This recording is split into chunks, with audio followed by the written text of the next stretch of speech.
নমস্কার বন্ধুরা, আজকে একটি নতুন রেসিপি নিয়ে আপনাদের সামনে চলে এলাম। পটল দিয়ে মাছ চচ্চড়ি।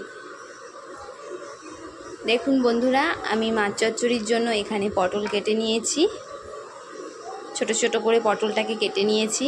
এখানে মাছ নিয়েছি, আমি রুই মাছ নিয়েছি, আপনারা চাইলে যে কোনো মাছ নিতে পারেন। এখানে পেঁয়াজ কুচিয়ে নিয়েছি দুটো মিডিয়াম সাইজের, আর এখানে গোটা কাঁচা লঙ্কা নিয়েছি 6টা, আর দুটো পেঁয়াজ নিয়েছি। এটা মিক্সিতে বেটে নিয়েছি। চলুন বন্ধুরা, তাহলে রান্নাটি করে নিই, দেখতে থাকুন। দেখুন বন্ধুরা, আমি মাছটা সামান্য লবণ আর সামান্য হলুদ গুঁড়ো দিয়ে মেখে নেব।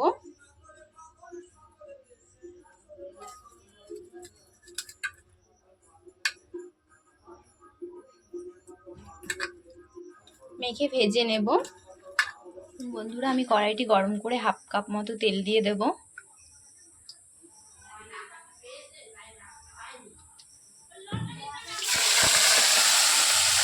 মাছগুলো সব দিয়ে দিয়েছি, এবার ভালোভাবে ভেজে নেব।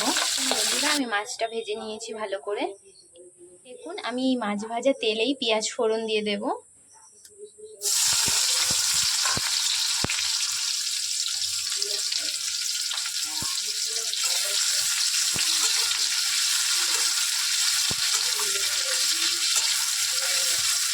পেঁয়াজটাকে ভালোভাবে ভেজে নিয়ে তারপর পটলগুলো দিয়ে দেব।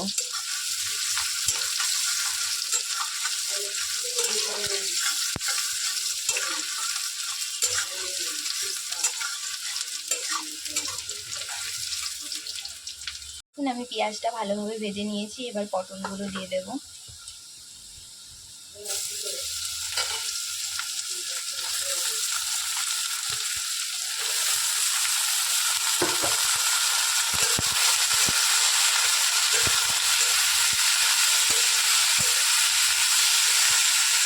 পরিমাণ মতো লবণ দেব, হলুদ দেব,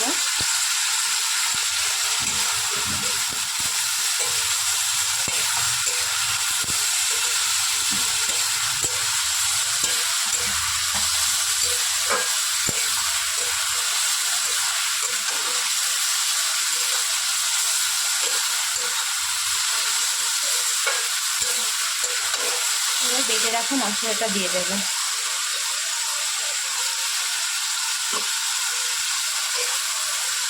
ভালোভাবে নেড়ে চেড়ে ভেজে নিতে হবে পটলটাকে, নাহলে পটলের একটা কাঁচা গন্ধ আছে।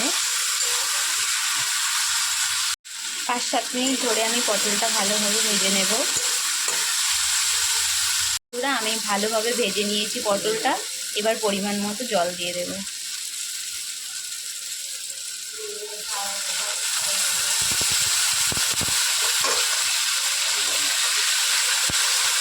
জলটা একটু পরিমাণে অল্পই দিতে হবে, মাছ চচ্চড়িতে জল অল্প দিতে হয়।